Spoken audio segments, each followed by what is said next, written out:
Hi, this is Justice with Tablet Pro. Before we start this video, I want to show you some resources that myself and the team at Rebelle have been working to perfect. So we are finally able to show you right here the artist pad from Tablet Pro. It works perfectly with Rebelle 4.1 and later. I have a tutorial on my resource page for Rebelle 4.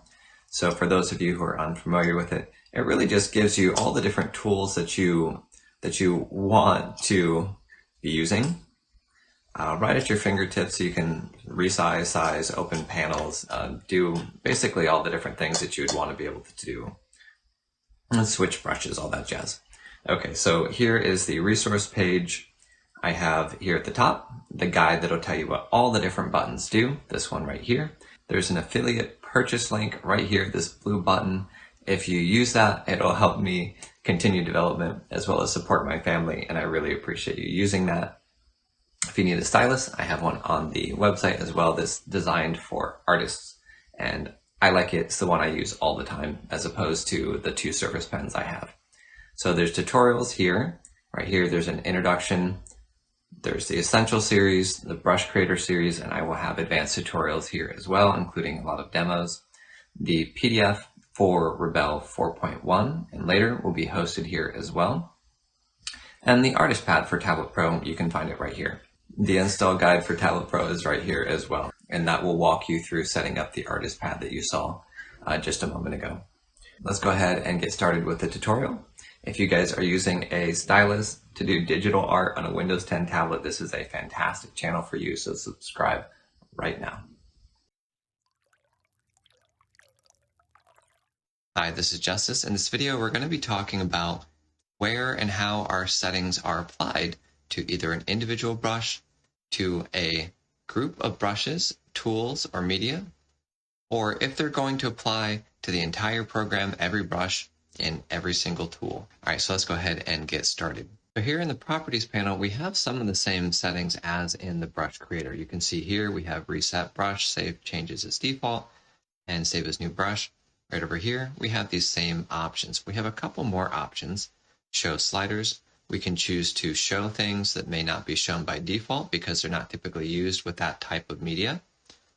Or we can choose what characteristics are saved inside of the specific brush. So one of the neat things about working inside of Rebelle 4 is that you can choose what is remembered by the brushes. So if we change this size and opacity, we go over here and we come back, you're going to see it remembers this setting. And it remembers it specifically because we have this turned on right here, Save Volumes and Paint Mode into Brush Preset. Now we can click right here and reset it back to where it was before, a size of 50 and an opacity of 100. We go right here and we choose Don't Save, and we slide this over to 1 and 1. We switch to Spray 2 and we come back.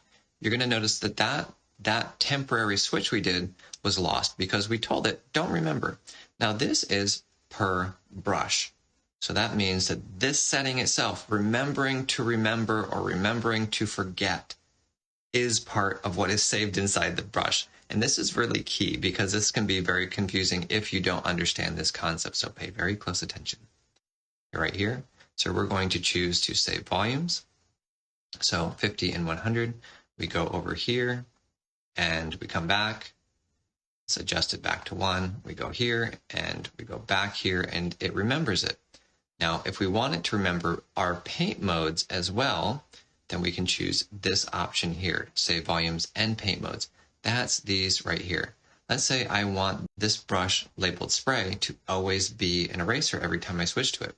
If I have this toggled on to Save Volumes and Paint Modes, then that's going to remember this is an eraser because I set it to that. So let's put this back to Paint. When we come back here, it will switch again to Erase. It's important to note that right here, line smoothing, this is a universal property. That means that across the entire program, this is going to be the same for everything. So if we switch here between all of our different tools, you're going to notice that the positional smoothing, the pressure smoothing, and the pressure sensitivity stay exactly the same. If we change it for one, we change it for all. We also have settings inside of Edit, Preferences. Here inside of Tablet, you can adjust pen pressure smoothing. Notice that this setting right here is the same as the one inside of line smoothing. So if I set this over here to firm, click OK, you're going to notice that this one right here changed as well. These are the same settings, the same universal settings as in preferences.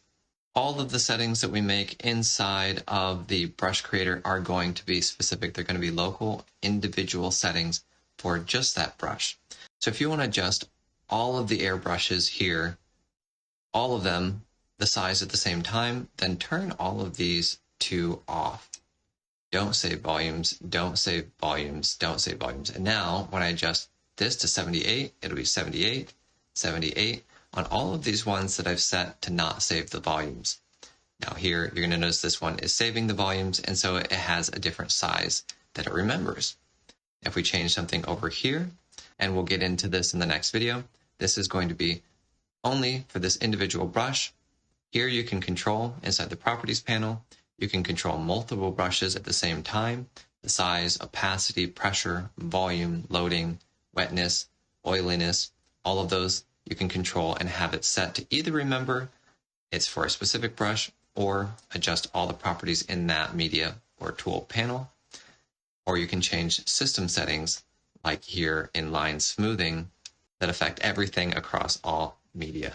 In the next video, we're going to be talking about shape and grain and how these can be applied to give you really cool different brush tips and heads.